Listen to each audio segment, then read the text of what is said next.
Dear friends, hello. Today we are going to discuss about Kovetsu Kaizen pillar, which is one pillar of TPM process or total productive maintenance. To learn more about other technical topics, you can subscribe to my YouTube channel, which is in the name of Ashish Agarwal Corporate Trainer. So there are videos related to various topics to improve the process, to improve the productivity. So my dear friend, कोई भी company है, कोई भी organization है, there is one most important concept जिसको कि हम बोलते हैं प्रॉफिट. देखिए, जो भी कंपनीज हैं उनमें प्रॉफिट मेकिंग का दे हैव सम स्ट्रक्चर. तो ज़्यादातर कंपनी में प्रॉफिट कैसे they earn? Normally we are from manufacturing, we are from engineering company, so we make a product. तो जब हम लोगों को किसी प्रोडक्ट को बनाना होता है, we calculate, we basically estimate the cost of the manufacturing, how much it costs to make the product. Then we put some additional cost which is called as the margin money. Then this product is being sold to the customers. जो भी हमारे OEMs हैं या जो भी हमारे customer हैं या जो भी पब्लिक है, उसको प्रोडक्ट को बेचा जाता है. तो जो additional money we are earning beyond the cost of manufacturing, that is the profit from manufacturing a product. तो अब हमारे क्या है कि जो कोई भी प्रोडक्ट का सेलिंग प्राइस है, there are two component of it. One is cost of manufacturing and another part is profit, जो हमने एडिशनल मनी एडअप किया था कॉस्ट ऑफ मैन्युफैक्चरिंग में. सो this is the way how company make the profit. So almost all the companies, they use this very fundamental model in structuring the operation to earn the profit. Company से profit generate करने के लिए. So this is the model which is being followed normally. तो जो एक costing का concept है, normally it is a zero based costing. लेकिन जो हमने प्रीवियस स्लाइड में जैसे हमने कॉस्ट को डिसाइड किया कि मेरा सेलिंग प्राइस क्या होगा, लेकिन अगर आपका प्रोडक्ट आपसे इस कॉस्ट पे कस्टमर ख़रीदने के लिए नहीं तैयार है और अगर आपके कंपटीटर का प्राइस आपसे कम है, तो may be you may get less share of business if you are not L1. देखिए, एज पर टोयोटा, एजी टोयोटा, उनका एक स्टेटमेंट है which is very famous statement. Even if we build an idle car, if we could not sell it, it would be worthless. हमने एक बहुत अच्छी car बनाई, लेकिन अगर हम उसको सेल नहीं कर पा रहे हैं, सो कोई काम की चीज़ नहीं है कंपनी के लिए. क्योंकि कंपनी ने क्या करना है, हम कोई भी प्रोडक्ट जो बनाते हैं, भले ही वो कितना अच्छा है, अगर हमारा कस्टमर उसको नहीं खरीद रहा है, it is useless for the company. So if didn't make a car that would sell, the company would go broke. तो अगर आपने कोई कार बनाई है और वो एक लार्ज क्वांटिटी है, एक सफिशिएंट क्वांटिटी में नहीं बिक पा रही है, तो कंपनी जो है ख़त्म हो जाएगी. So what is the answer? उसके लिए हम बात करेंगे. सबसे पहले हमें समझना होगा कि कंपनी का क्या मतलब होता है. कंपनी मीन्स कस्टमर को सेटिस्फाई करना है, टू ऑफर ए प्रोडक्ट और सर्विस. जो हमने प्रोडक्ट या जो भी सर्विस हमने प्रोवाइड करनी है, उस पे हमारा कस्टमर को सेटिस्फाई होना चाहिए. And in this business process company should pursue the profit. Company को प्रॉफिट होना चाहिए. क्योंकि किसी भी कंपनी के लिए प्रॉफिट अर्न करना उस कंपनी के सर्वाइवल, उस कंपनी की रनिंग के लिए एक मैंडेटरी रिक्वायरमेंट है। तो टोयोटा क्या कहता है, जो टोयोटा बिजनेस प्रैक्टिस है, as per the Toyota says that what must be determined first is at what price the product will sell sufficiently in the market. इसका क्या मतलब है कि सबसे पहले आपने ये चीज़ को इंश्योर करना है, इस चीज़ को आपने डिसाइड करना है कि किस प्राइस के ऊपर कस्टमर इस मेरे प्रोडक्ट को खरीदेगा इन सफिशिएंट क्वांटिटी। देन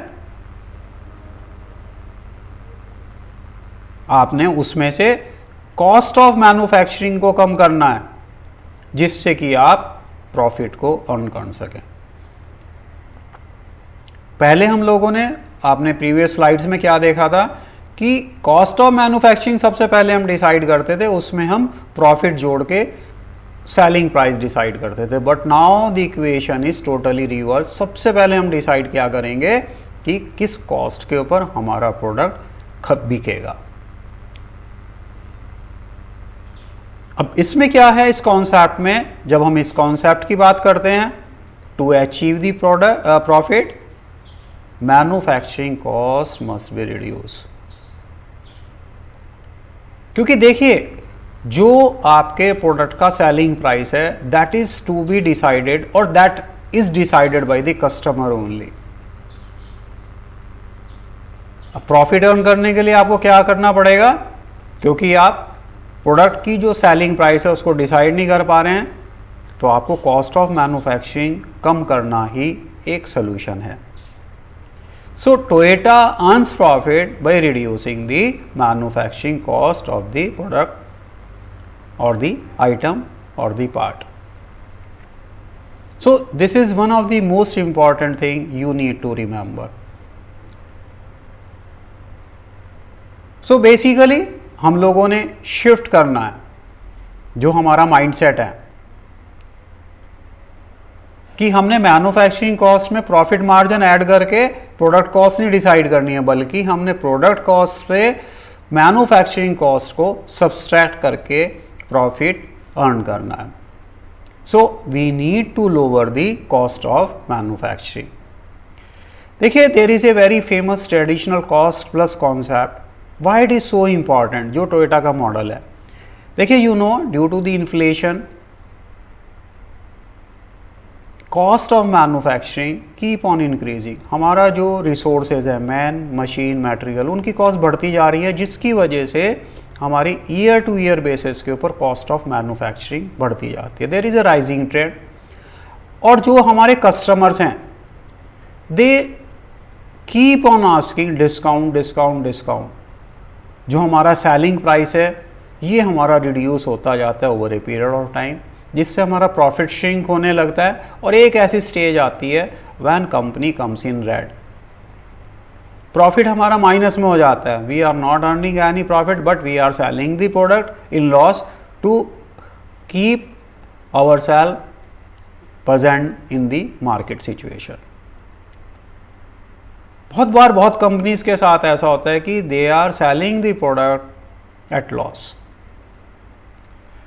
देखिए, जो भी कंपनीज हैं, जो सीनियर लोग हैं या जो प्रोडक्शन मैनेजर्स हैं, mainly they have 3 fear factors. One is poor quality, another is increase of production cost and other one is increase in lead time. तो देखिए, जो भी हमारा प्रोडक्शन में इम्प्रूवमेंट्स है, they should be based on the improvement of the process as well as the operation also. Here are 6 basic elements. अगर आप इस स्लाइड के ऊपर देखें तो हमारा कोई भी जो प्रॉब्लम है, they can appear in any of these 6 items. 6 items वो क्या क्या है? Material, workers, machines, tools, equipment, energy, methods and the product. कहीं पर भी हमें प्रॉब्लम मिल सकती है, इसलिए these are the elements where scope of improvement is there। तो इन 6 जगह पे हम लोगों ने फोकस करना है to solve the problem, to do the improvement activity। So basically primarily हमें प्रोसेस के ऊपर फोकस करना है, because 85% of the improvement opportunities are available in process itself. जो भी हमारा मैन्युफैक्चरिंग प्रोसेस है, जो भी हमारा बिजनेस प्रोसेस है, उसके ऊपर हमें फोकस करना है। देखिए क्यों हमें मैन्युफैक्चरिंग प्रोसेस के ऊपर फोकस करना है। Nearly every tangible output means we are in manufacturing, we are making some part, we are making some product, so that is created as a result of a process. जो भी हमारा business process है उसका जो output है that is A product. और process क्या है? There R series of processes, series of steps to complete a part, to produce a part. So it is well proven that 85% of the improvement opportunities are available in process itself.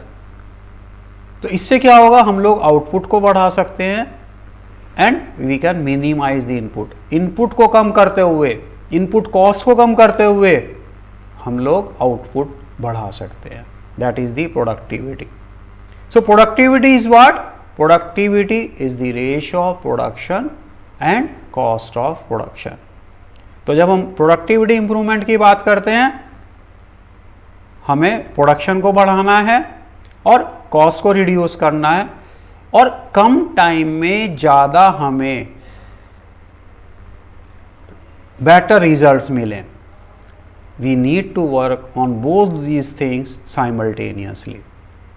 दोनों चीज देखिए, अक्सर हमारा जो focus होता है, जो भी मैन्युफैक्चरिंग में लोग होते हैं, जो भी शॉप फ्लोर के लोग होते हैं, they are given a target, some numbers are given on shift basis, daily basis और monthly basis, yearly basis. They have the target. सबका फोकस उस प्रोडक्शन नंबर्स को अचीव करने के लिए होता है। बट जैसे कि मैंने भी आपको बताया, cost is most important part to earn the profit.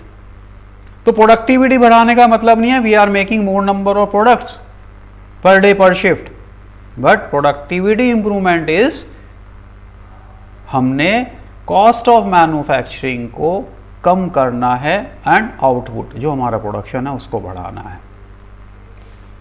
Basically there is a concept which is called 3-0 approach. क्या हमने फोकस करना है? We have to focus on 0 accident, 0 defect and 0 failures, जिससे कि हम कॉस्ट ऑफ मैन्युफैक्चरिंग को कम कर सकें। देखिए जैसे कि मैंने जो TPM की मेरी इससे पहले वाली वीडियो थी उसमें बताया था there are 8 pillars of TPM। So उनमें one of the pillar is kobetsu kaizen. तो today we are going to discuss about kobetsu kaizen pillar, जिसको कि हम फोकस्ड इम्प्रूवमेंट एक्टिविटीज भी बोलते हैं, because kobetsu kaizen is a Japanese word. देखिए अक्सर हम लोग काइजन के बारे में बहुत सारी डेफिनेशंस को सुनते आए हैं, समझते आए हैं, लेकिन अगर आप इस ग्राफिक को देखें, the very powerful graphic, saving time and effort. तो जब भी हम लोग किसी इंप्रूवमेंट की बात कर रहे हैं, जब भी हम किसी काम को, प्रॉब्लम को सॉल्व करने की बात कर रहे हैं, हमारा फोकस क्या होना चाहिए? टाइम हमने सेव करना है और एफर्ट्स को कम करना है, because time is the money. और अगर हम एफर्ट को कम कर देंगे तो it means my production is increasing, my productivity is increasing, because man power cost is involve. अगर हम कम एफर्ट लगा के किसी काम को कर रहे हैं, we are saving the man power cost. तो time is a money, so we have to save the time to save on the cost, please remember. देखिए अक्सर आप बोलेंगे कि भाई इसमें क्या खास है, क्योंकि काइजन तो प्रोसेस हम लोग करते रहते हैं।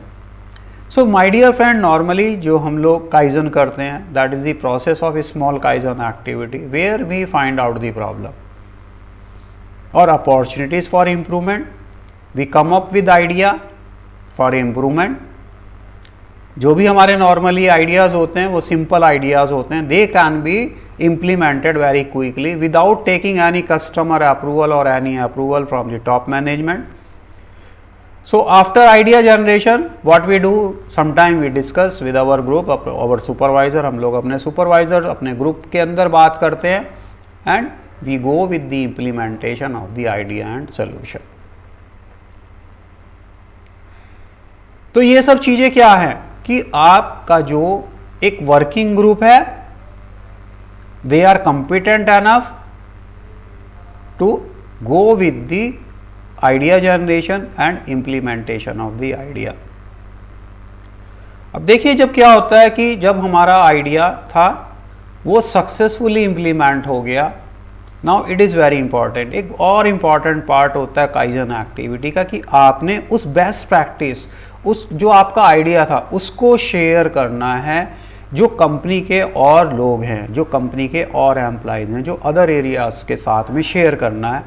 तो शेयरिंग के लिए क्या करना है हम लोगों ने, हमने एक्टिविटीज़ को रिकॉर्ड करना है, जो उसके रिजल्ट्स हैं उनको मॉनिटर करना है, और अगर हमारा टारगेट जो हमने डिसाइड किया था वो अचीव हो गया, now we have to share in using the kaizen album या काइजन शीट या काइजन सजेशन बोर्ड पे उनको डिस्प्ले करना है, जिससे कि सभी लोगों का अवेयरनेस बढ़े और जो आपका एक अच्छा आइडिया था उसको दूसरे लोग भी अपने एरिया में हॉरिजॉन्टली डिप्लॉय कर सके। तो normally this is the process of our day to day kaizen activity और इम्प्रूवमेंट एक्टिविटी। देखिए this activity is also very important, जो हमारा छोटा छोटा काइजन एक्टिविटी का होता है। The reason is the cumulative effect of this kaizen activity is very high. देखिए दो तरह का इम्प्रूवमेंट प्रोसेस होता है। एक प्रोसेस है कि हम लोगों ने कुछ इम्प्रूव किया, कुछ हम नया रेनोवेटिव आइडिया लेके आए, टेक्निकल ब्रेक थ्रू था। उसके बाद क्या होता है, धीरे धीरे हमारे प्लांट के अंदर परफॉर्मेंस डेटोरिएट होने लगती है। We try to maintain that level, but धीरे धीरे चीज़ें डाउनवर्ड डायरेक्शन में आती है। Again we do some improvement activity, some renovative, some reengineering. तो इस तरीके से जो हमारा प्रोग्रेस होता है वो इंटरमीडिएट होता है। तो this is the process of continual improvement. देखिए अक्सर बहुत सारे लोगों के साथ क्वेश्चन पूछा जाता है, इंटरव्यू में क्वेश्चन पूछा जाता है, what is the difference between continual improvement and continuous improvement process. Normally जो प्रोसेस रहता है इम्प्रूवमेंट का वो कंटिन्यूअल इम्प्रूवमेंट प्रोसेस होता है। आईएडीएफ भी क्या कहता है, आईएडीएफ का क्लॉज 10 जो है वो कहता है कि company need to identify the improvement opportunity and they have to do the continual improvement. जो क्लॉज 1.3 है वो कहता है कि कंटिन्यूअली इम्प्रूवमेंट करना है, but there is another philosophy of Japanese people, what they say कि इम्प्रूवमेंट जो करना है एक इम्प्रूवमेंट के साथ में दूसरा इम्प्रूवमेंट एक के बाद करते चले जाना है, which is the series of continuous improvement process to achieve the business excellence.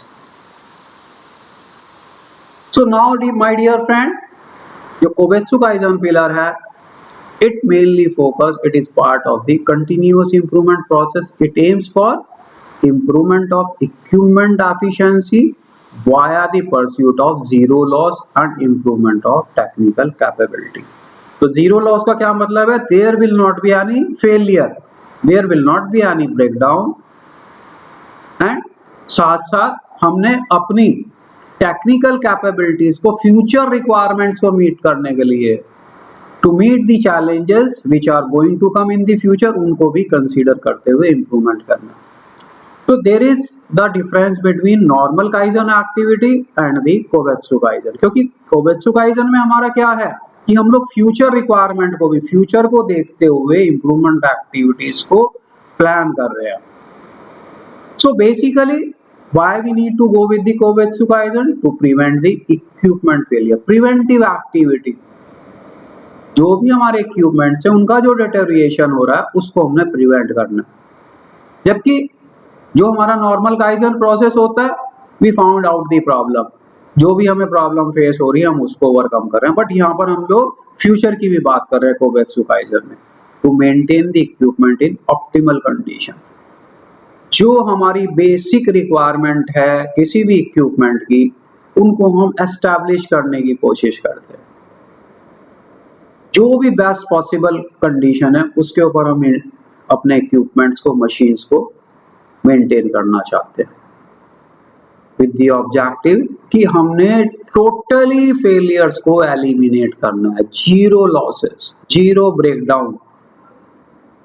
Another part is जो भी ऑपरेटर है वो इक्विपमेंट को, जिस मशीन को ऑपरेट कर रहा है, बिल्कुल सही तरीके से ऑपरेट करे। उसके लिए जो है ऑपरेटर को हमने प्रॉपर यूज करने के लिए कॉम्पिटेंट बनाना है, उसको ट्रेनिंग देनी है, उसको एजुकेट करना है, जिससे कि वो सही तरीके से ऑपरेशन कर सके। क्योंकि फेलियर होने के दो कारण होते हैं normally.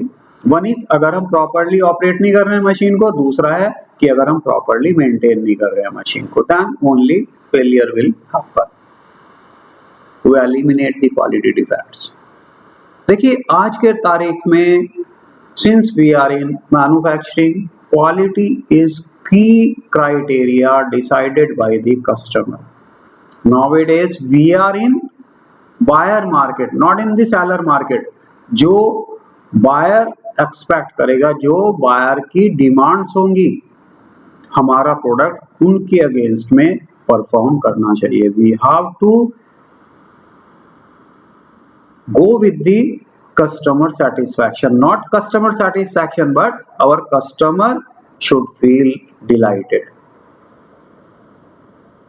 And in this whole process जो कोवेत्सु काइजन फोकस करता है, कॉस्ट लॉसेस, जो भी मैन्युफैक्चरिंग कॉस्ट से रिलेटेड लॉसेस हैं उनको एलिमिनेशन के, to make them zero. That is the one of the most important part of kobetsu kaizen pillar. So basically when we go with the Kovetsu Kaizen pillar, so we realize zero losses of all types। जैसे कि हम लोगों ने 3-0 approach की बात किया था, it may B failure loss, it may B defect related losses, it may be any safety related loss, and demonstrate the ultimate production efficiency improvement. Ultimate means not the improvement of 10%, 20% or 30%, multiple times, 200% improvement, 300%, like this, a substantial improvement in our production efficiency। तो इसमें क्या रहता है कोवेत्सु kaizen pillar में, सबसे पहले हमारा 16 जो मेजर लॉसेस होते हैं, we should have the understanding about those losses, then we calculate and set the goals for overall equipment efficiency, productivity and production subsidiary resources. तो इनमें क्या है कि हमें सबसे पहले जरूरी है कि 16 टाइप के मेजर लॉसेस के बारे में हम पता होना चाहिए। फिर वो लॉसेस कितनी क्वांटिटी में हो रहे हैं, हमने उसको, हमारे पास इंफॉर्मेशन डाटा होना चाहिए, जिससे कि हम एक इम्प्रूवमेंट प्लान बना सकें, एक टारगेट को हम सेट कर सके कि हमने इस टारगेट के ऊपर पहुंचना है। तो after setting the target, according to this target we have to make a improvement action plan. So जब हम लोग फोकस्ड इंप्रूवमेंट की बात करते हैं या कोवेत्सु काइजन की बात करते हैं, it provides a structured team based approach. देखिए जो हमारी normal kaizen day to day activity होती है, that is a individual kaizen activity, and it is not a highly structured program, but in case of the kobetsu kaizen it is a structured program which is drive elimination of specifically identified losses in any process,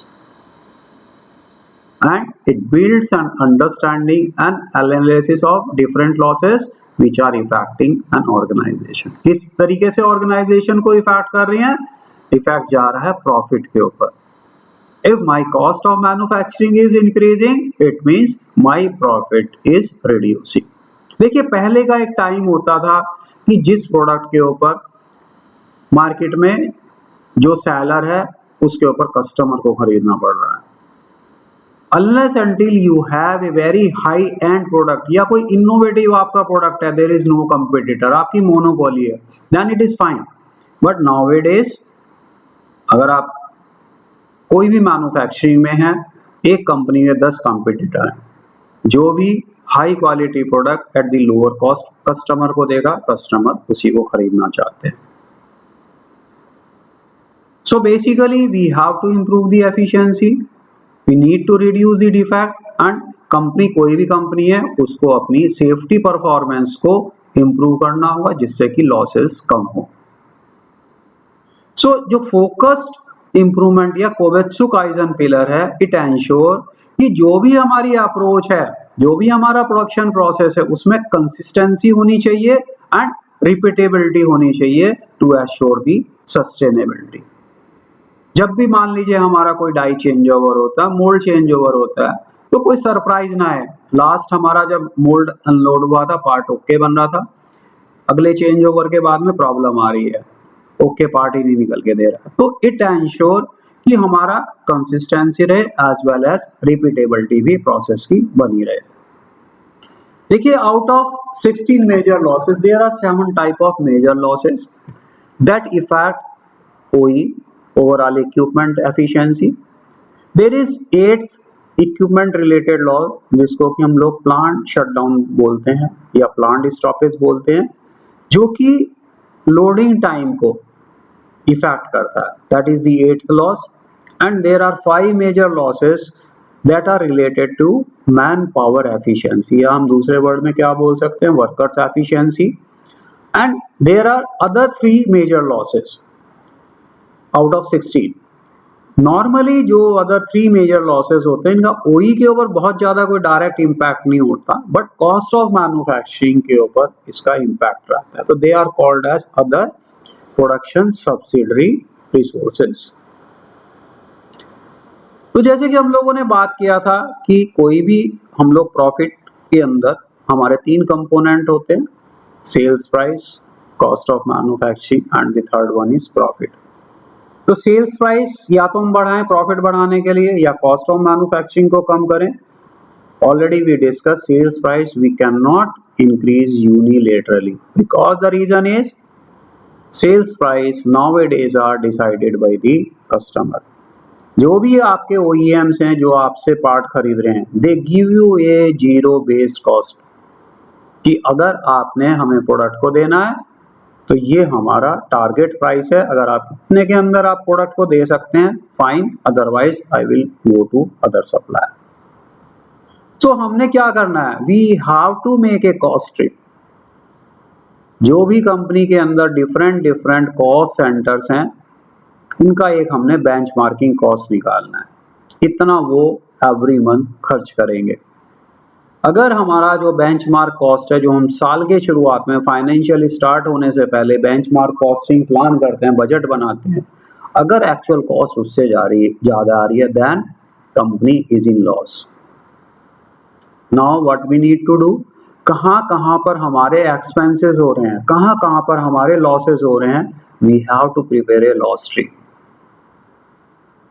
अब loss tree बना के हमने क्या किया, हमने try to analyse दी थी कहां पे लॉसेस हैं। तो हमने 16 जो मेजर लॉसेस हैं उनके accordingly we have to group those losses, and now the time to carry out kaizen, improvement kaizens to reduce the cost, to reduce the losses.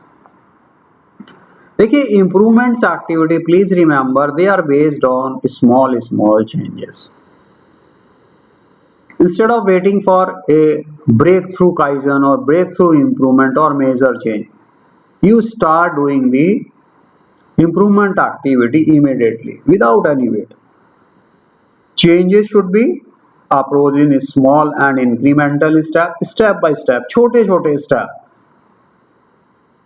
And if we involve more person, चारों तरफ से there are multiple people engaged in doing this small activity, इससे क्या फायदा होता है, it increase the speed to improvement and reduce the pressure of implementing a major change. क्योंकि जब हम लोग किसी मेजर चेंज की बात करते हैं, वहां पर cost involvement is very high, जबकि जो हम छोटे स्मॉल चेंजेस, स्मॉल इम्प्रूवमेंट्स करते हैं, यूजुअली उनमें कॉस्ट बहुत कम लगती है and they are also less risky. क्योंकि जो हम चेंजेस कर रहे हैं, जो हम इम्प्रूवमेंट कर रहे हैं, वो हम अपने एरिया ऑफ कंट्रोल के अंदर, जो हमारा नॉलेज, जो हमारा एक्सपीरियंस है, उसके बेस के ऊपर डिसीजन लेके कर रहे हैं।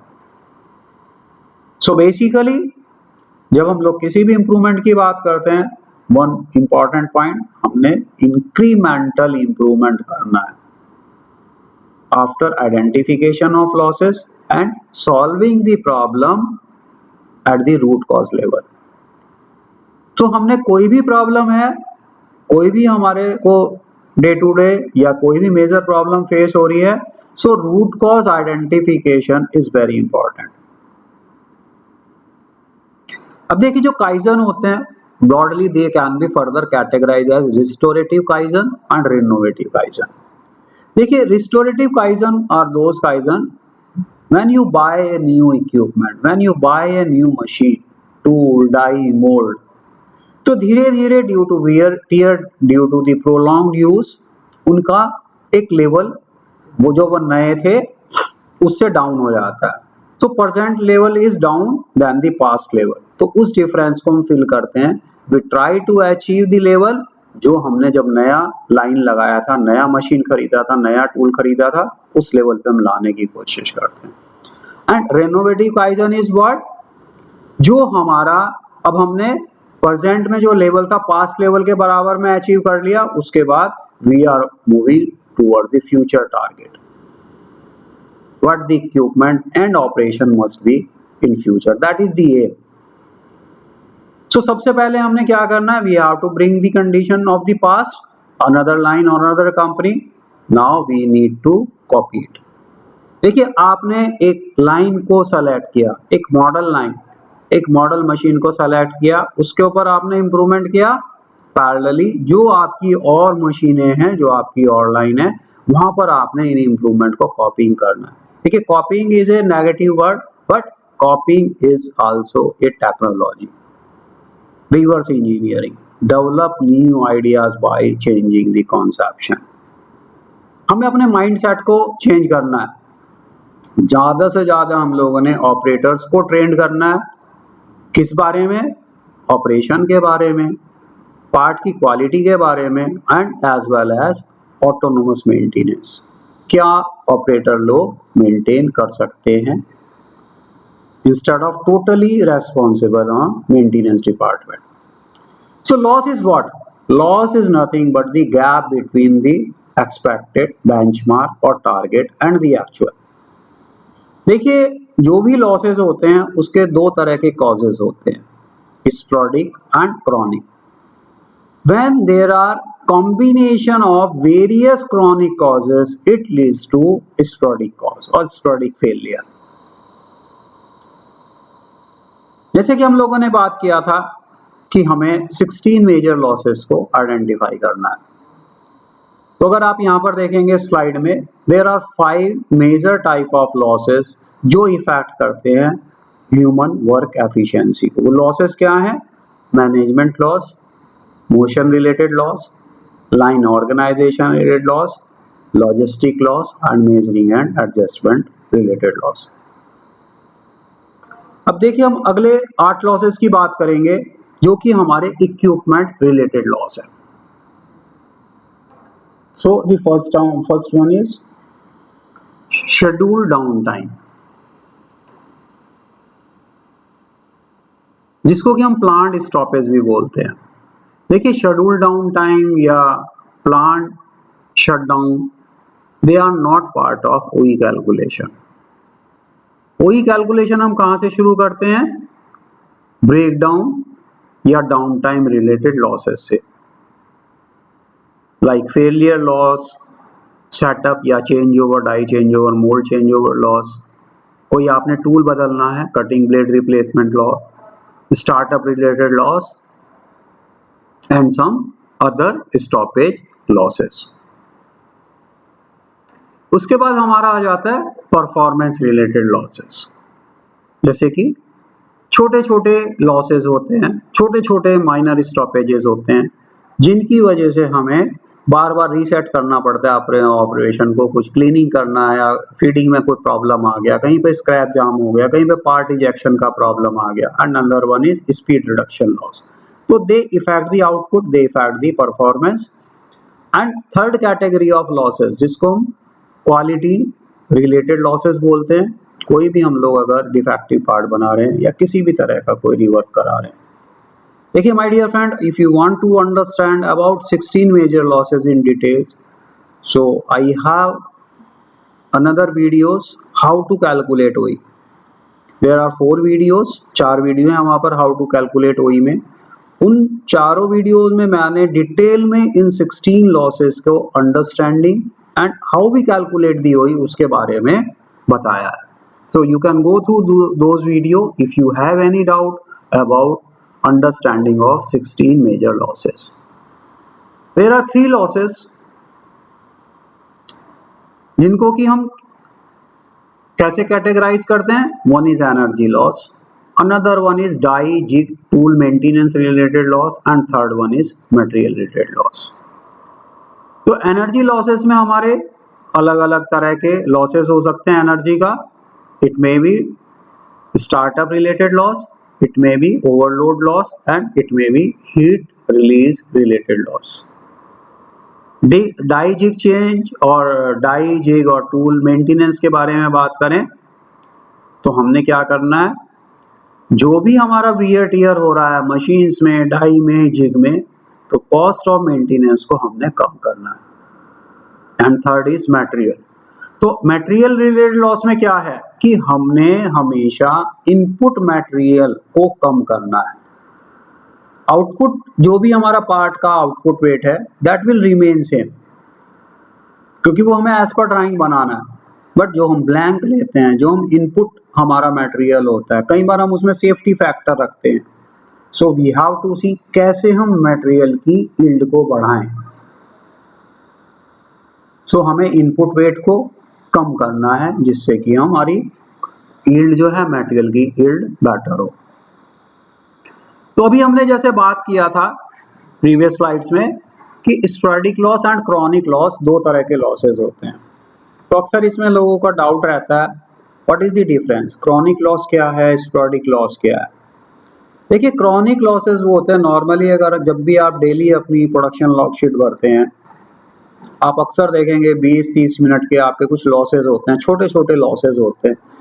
दे यूज टू हैपन, कोई 5 मिनट का स्टॉपेज है, कोई 10 मिनट का है, कोई 15 मिनट का है, तो they are chronic losses. But sporadic loss क्या है, एक दिन कोई स्टॉपेज हो गया, 2 घंटे के लिए हो गया, 1 घंटे के लिए हो गया, 45 मिनट के लिए हो गया, तो जैसे ही वो लॉस होता है पूरी कंपनी को पता चल जाता है। Everybody is working to resume the production, seriousness बढ़ जाती है, तो they are the sporadic losses. तो जो भी हमारा कोवेत्सु काइजन पिलर का ऑब्जेक्टिव है, ऑब्जेक्टिव क्या है कि हमने जो भी हमारे लॉसेस हैं, क्रॉनिक लॉसेस हैं चाहे वो स्पोरेडिक लॉसेस हैं, उनको हमने जीरो करना है।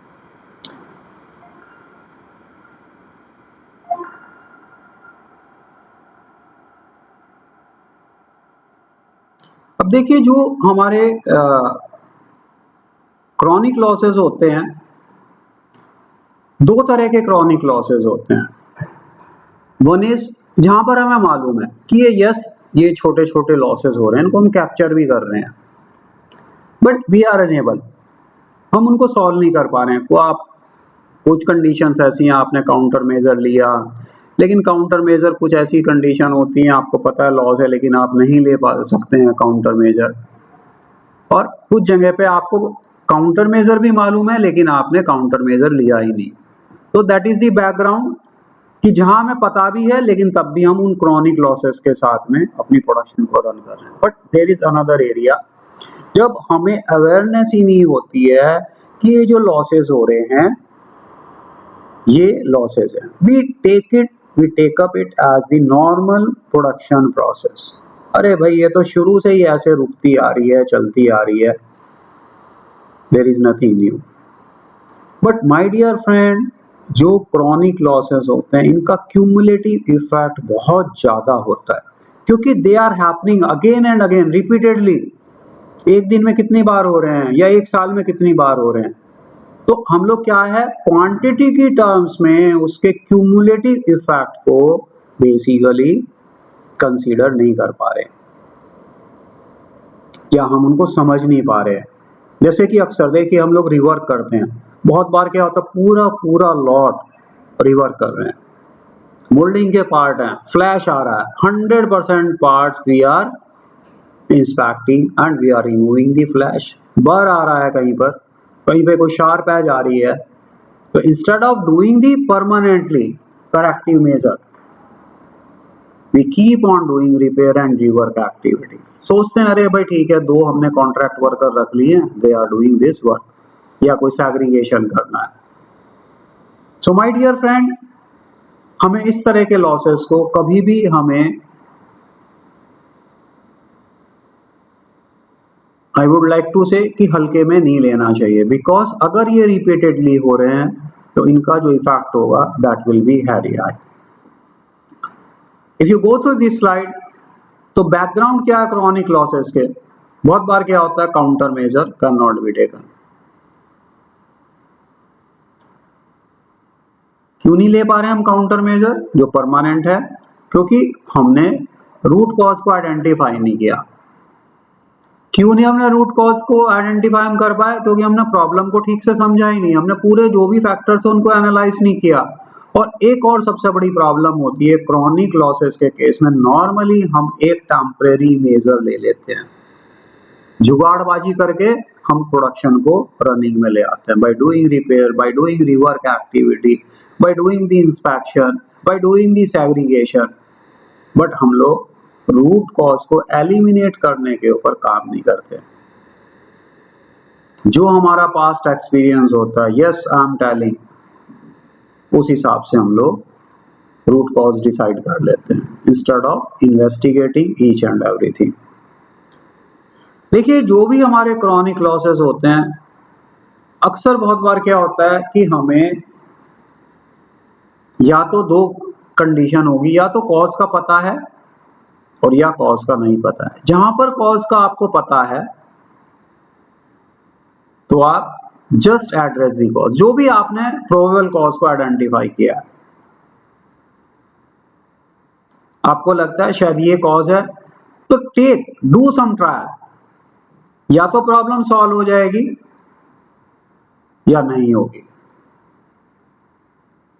जहां पर आपको कॉजेस जो हैं पता नहीं है, बिल्कुल नहीं, आपको ये भी नहीं पता है what is the probable cause, ऐसे केस में आपने क्या करना है, try to trace the root cause theoretically. इसका क्या मतलब है कि आप डिजाइन डाटा बुक पढ़िए, आप नेट के ऊपर सर्च कीजिए, आपके पास अगर OEM का कोई मैनुअल है उसको पढ़िए। सो आप थियोरेटिकली रूट कॉजेस को आइडेंटिफाई करें। अब आप उनके ऊपर काम करें जो थियोरेटिकली आपने रूट कॉजेस को आइडेंटिफाई किया है।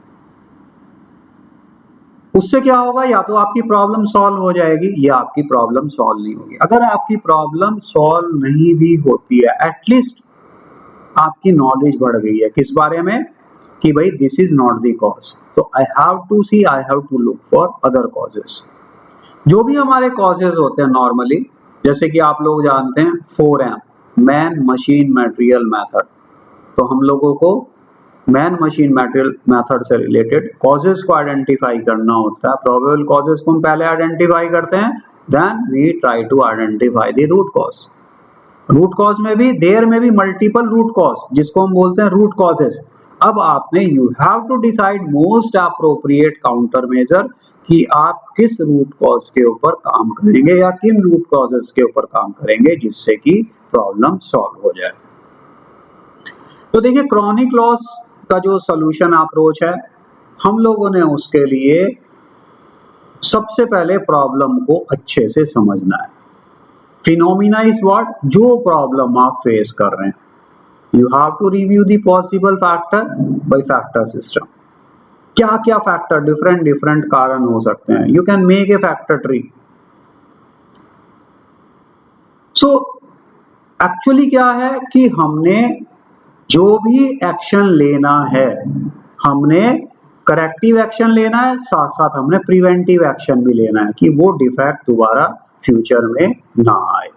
नॉर्मली हम लोग करेक्टिव एक्शन ही लेंगे, सबसे पहले क्या करेंगे, हम सिर्फ टेम्परेरी मेजर ही छोड़ देते हैं, उससे आगे हम अगर चलते हैं तो करेक्टिव एक्शन तक पहुंच जाते हैं, बट प्रिवेंटिव एक्शन तो हम भूल ही जाते हैं।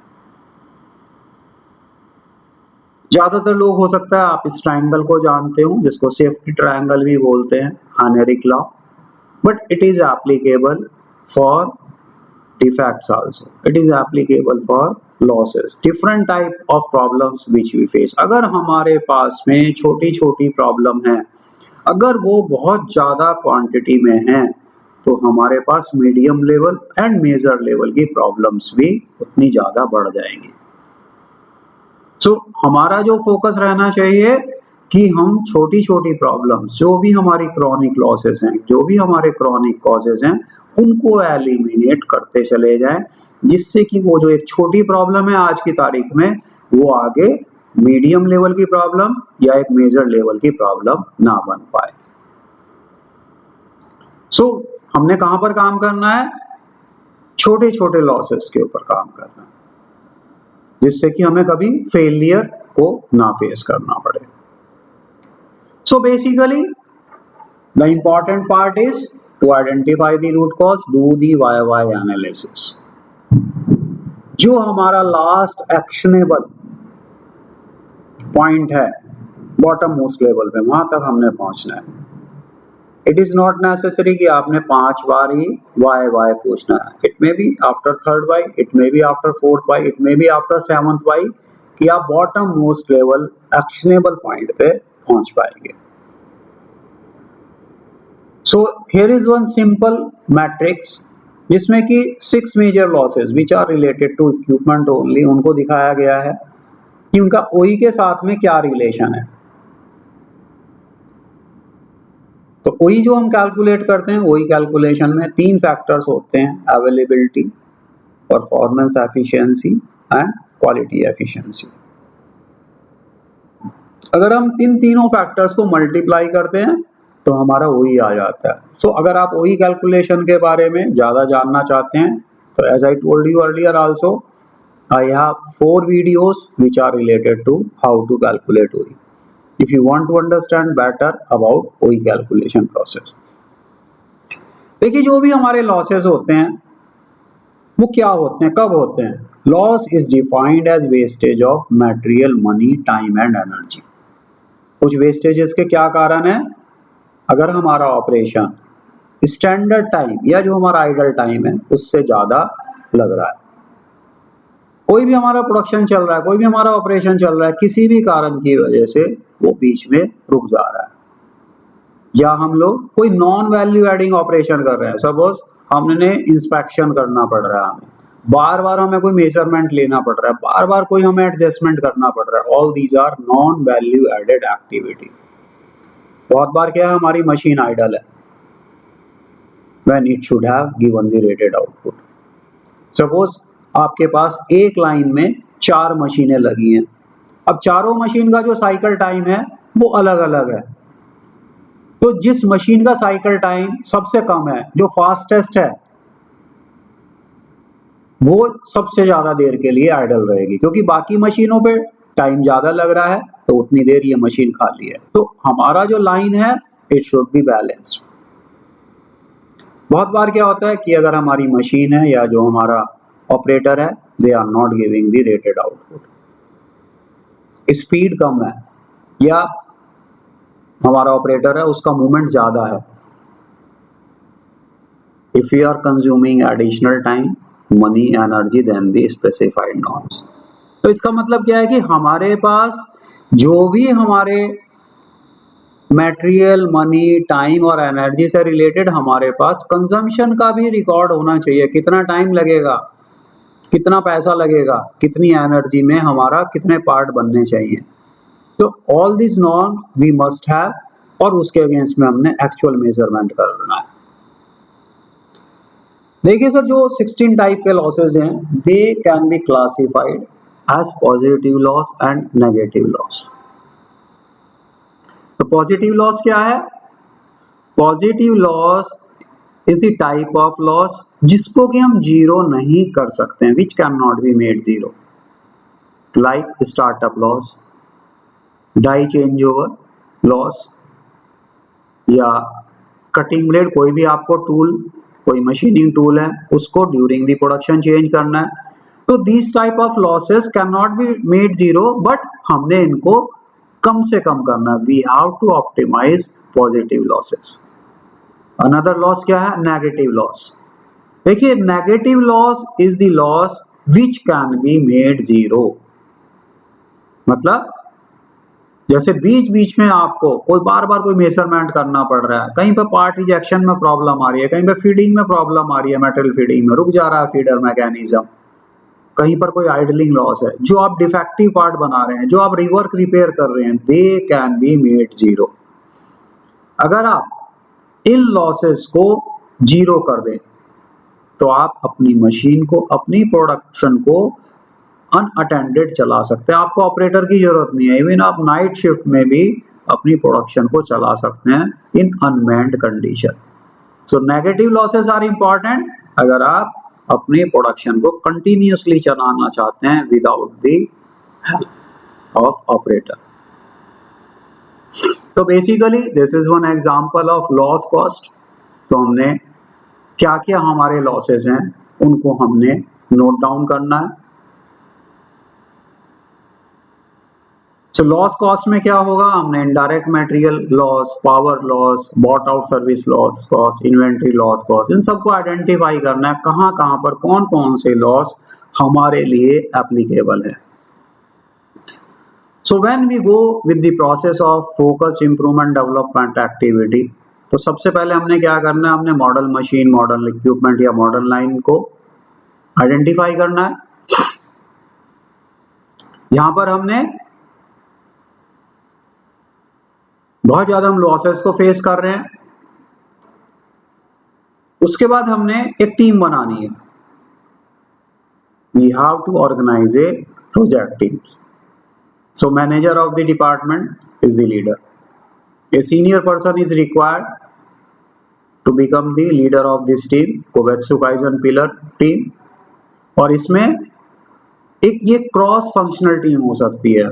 आपका प्रोडक्शन इंजीनियरिंग का आदमी इसमें हो सकता है, इसमें R&D इंजीनियरिंग का आदमी भी हो सकता है, डिजाइन का आदमी हो सकता है, प्रोडक्शन के लोग हो सकते हैं, मेंटेनेंस के लोग हो सकते हैं। And these groups, these teams required to be registration, having the registration। Formal teams होगी जिनका एक रिव्यू मैकेनिज्म भी होगा। तो if you go through this slide, आप यहां पर देखेंगे कि टीपीएम ऑर्गेनाइजेशन चार्ट को। तो टीपीएम प्रमोशन ऑफिस क्या है, जो कंपनी का टॉप मोस्ट ऑफिसर है। He may be the director, he may be the managing director, he may be the president, he may be the CEO, he may be the chairman of the company. और उनके under में अलग अलग organisation level structure के हिसाब से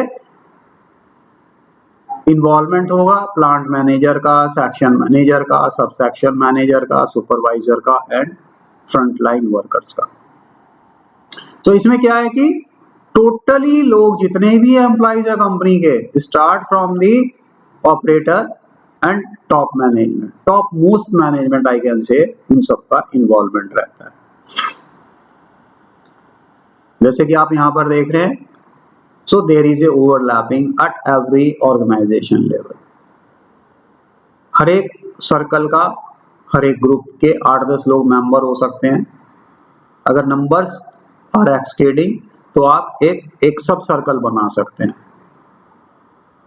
और एक जो मेंबर है, it can be the part of multiple pillar activity and there must be review mechanism. जैसे कि अगर सर्कल लीडर है या ग्रुप लीडर है, उस ग्रुप का, उसका रिव्यू कैसा होना चाहिए, वीकली बेस पे होना चाहिए। जो पिलर का चेयरमैन है उसका रिव्यू फोर्टनाइटली होना चाहिए, और जो कंपनी का सीईओ है उसका रिव्यू मंथली बेस पे होना चाहिए। So basically operator education is very important. Equipment के बारे में, डिफरेंट इक्विपमेंट की जो सब असेंबलीज हैं उसका क्या मैकेनिज्म है, कैसे इंस्पेक्शन करना है, कैसे उसको क्लीनिंग करना है, तो that is very important part. जब हम लोग कोवेत्सु काइजन के ऊपर फोकस करते हैं तो हमने क्या करना है, there are 2 type of tag, red tag and white tag.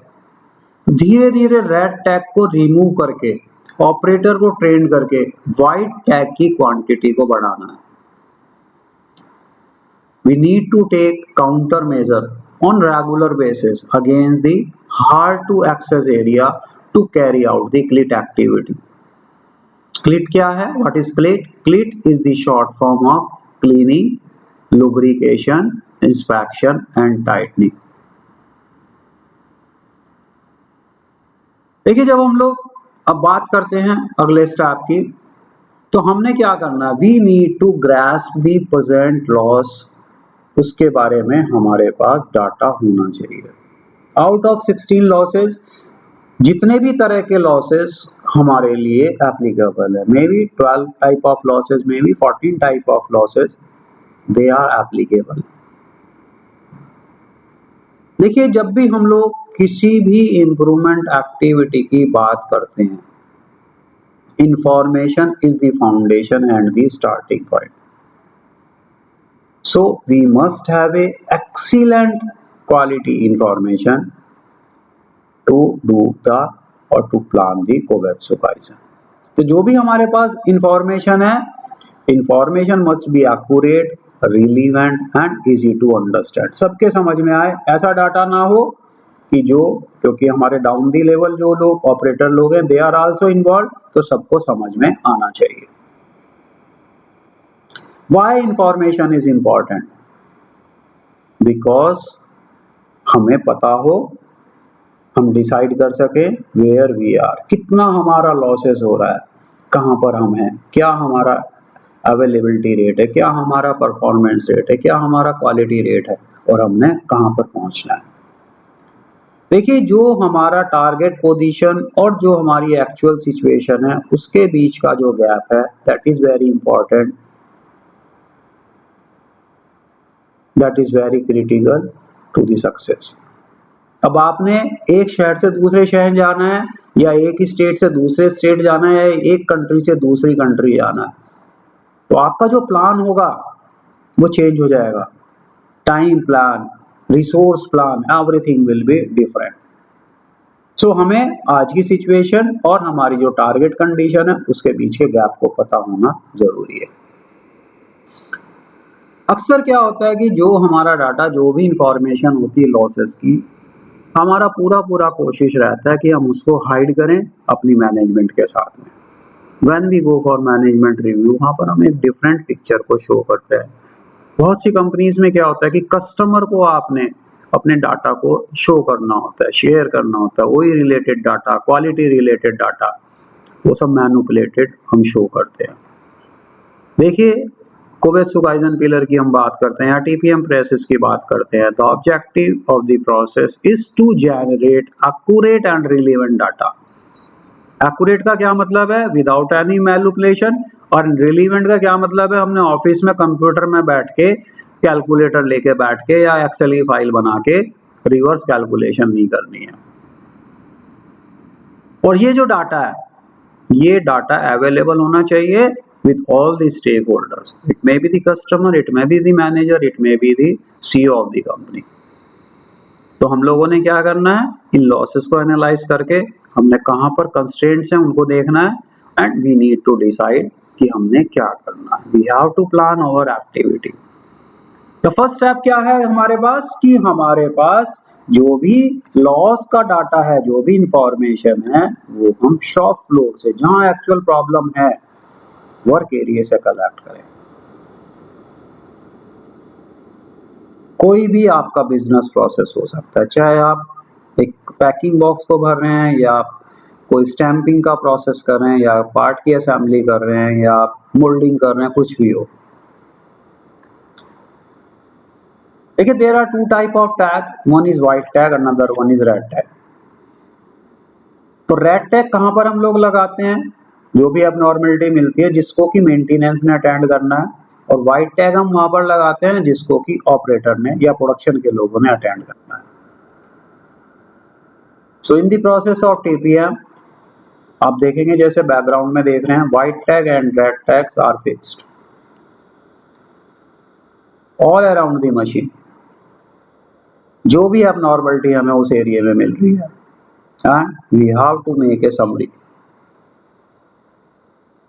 क्या प्रॉब्लम है, क्या कंसर्न है, उस कॉलम में लिखा है, What will happen if left as it is? क्या होगा? क्योंकि ये जो छोटी प्रॉब्लम आज हमें abnormality नजर आ रही है, it can become a medium level और it can be a major problem in future. क्या हमारे काउंटर मेजर होंगे?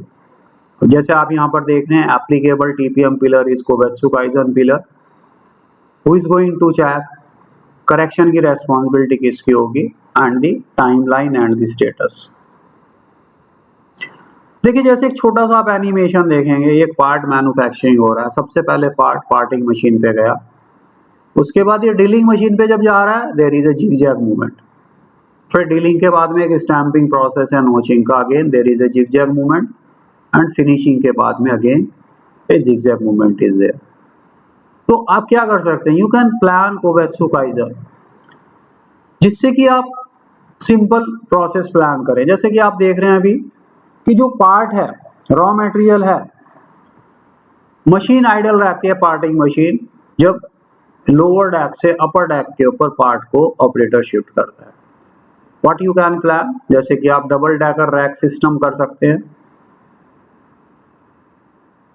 Linear flow of the material, drill machine को आपने 90 डिग्री रोटेट कर दिया, स्टोरेज रैक है उनको 90 डिग्री रोटेट कर दिया. यू कैन री ले आउट द लाइन, जिससे कि आपका लीनियर मूवमेंट रहे, मोशन रिलेटेड लॉसेस जीरो हो जाए.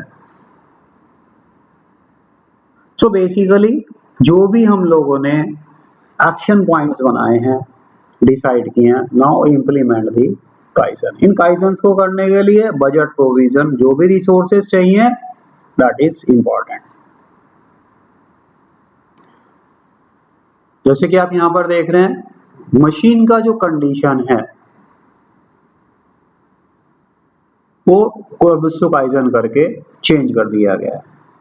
सो कोवेत्सु-काइज़न क्या है? डे टू डे काइज़न से हटके है, because a team is working in a structured way to meet the future requirement. So in this process of Kovetsu-Kaizen, bottom up approach रहती है. We start with the red tag and white tagging activity. Cleat activity हम लोग करते हैं, cleaning, lubrication, inspection and tightening. Cleaning, lubrication, inspection, tightening के time को कम करने के लिए we do Jishu-Kaizen. We carry out Kaizen under various TPM pillars like plant maintenance, quality maintenance, office TPM and safety, health and environment pillar के under में काइजन्स करते हैं, जो कि कोवेत्सु-काइज़न को सपोर्ट करते हैं, फोकस्ड इंप्रूवमेंट एक्टिविटीज को, जिससे कि हम लोग ओई को बढ़ा सकें, कॉस्ट ऑफ मैन्युफैक्चरिंग को कम कर सकें, जिससे कि we should able to achieve the ultimate level of productivity. So we need to make the individual improvements by identify the losses, create a loss tree, create a cost tree, create a loss cost matrix, select the major losses, Pareto analysis for each of the losses, find issues that causes the losses and create a master plan to improve. How we create a loss cost matrix? अगर आप इससे पहले वाला मेरा video देखेंगे TPM के बारे में, पार्ट 1 वीडियो, वहां पर मैंने समझाया है कि कैसे हम लॉसेस को आइडेंटिफाई करते हैं, कैसे हम लोग लॉस कॉस्ट मैट्रिक्स बनाते हैं, जिससे कि मेजर लॉस को सेलेक्ट करके जिसका कॉस्ट के ऊपर मैक्सिमम इफेक्ट आ रहा है उसको हम पहले करें, उसको हम प्रायोरिटाइज करें. So my dear friend, that is all for this video which is related to TPM and primarily on the Kovetsu-Kaizen pillar of TPM. So please stay connected. You can subscribe my channel Ashish Agarwal Corporate Trainer to learn more about various techniques to improve the process and productivity. Thank you very much.